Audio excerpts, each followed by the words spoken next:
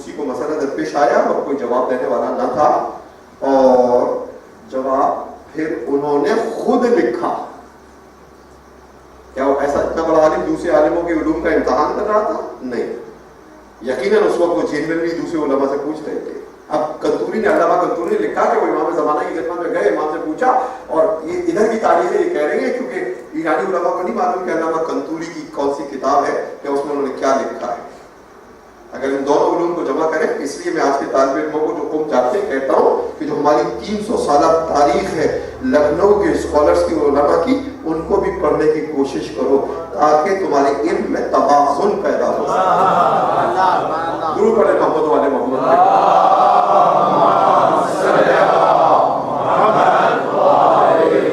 تو پھر توسی نے اس کا جواب لکھا، وہ کتاب میں نے پھر پڑھی ہے اور اس میں تخلیق کائنات کی بحث کی ہے. توسی نے عقیدوں سے نہیں بلکہ علم میتھمیٹکس کی روشنی، اور میتھمیٹکس اور ریاضی سے دوسری نے اس بات کو ثابت کیا ہے کہ یہ کائنات 5 انوار اور نوروں سے بنی ہے. یہی وجہ ہے کہ نار اور نور میں صرف 5 کا فرق ہے. نار 251 اور نور 256، صرف 5 کا فرق ہے کہ اگر نور سے 5 کو نکال دو نار بن جائے، نار میں 5 کو جمع کر دو نور بن جائے.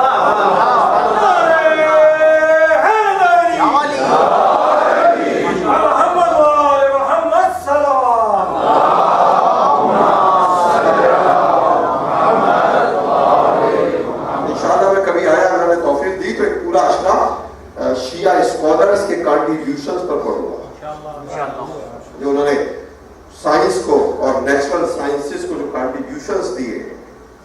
ایک اور بات اسی کی بتاتا چلوں اور آپ کو بڑی حیرت ہوگی ہمارے یوز کو، ینگسٹرز کو، کہ زمین جو ہے وہ سورج کے گرد گھوم رہی ہے.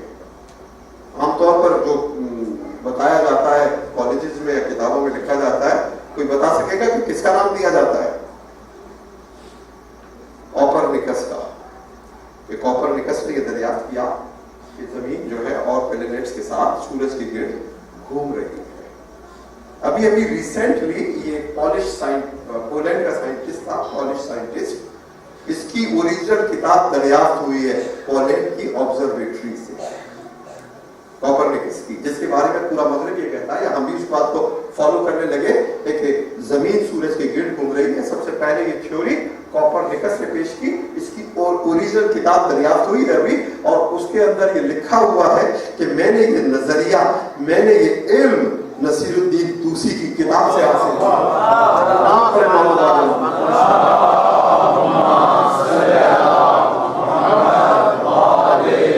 کوپرنیکس نے خود اعتراف کیا ہے کہ میں نے یہ نظریہ، اور طوسی's کپل میتھمیٹکس کے اندر ایک خاص تھیورم ہے کہ جو نصیر الدین طوسی کے نام سے مشہور ہے، جو طوسی's تھیورم کہلاتا ہے، اور اسی تھیورم کے بنیاد پر سورج اپنے مقام پر گھوم رہا ہے اور یہ پلینٹ سورج کے گرد اپنے مقام پر گھوم رہے ہیں. وہ فارمولا کیا ہے؟ وہ طوسی نے دریافت کیا اور بتایا کہ زمین سورج کے گرد گھوم رہی ہے.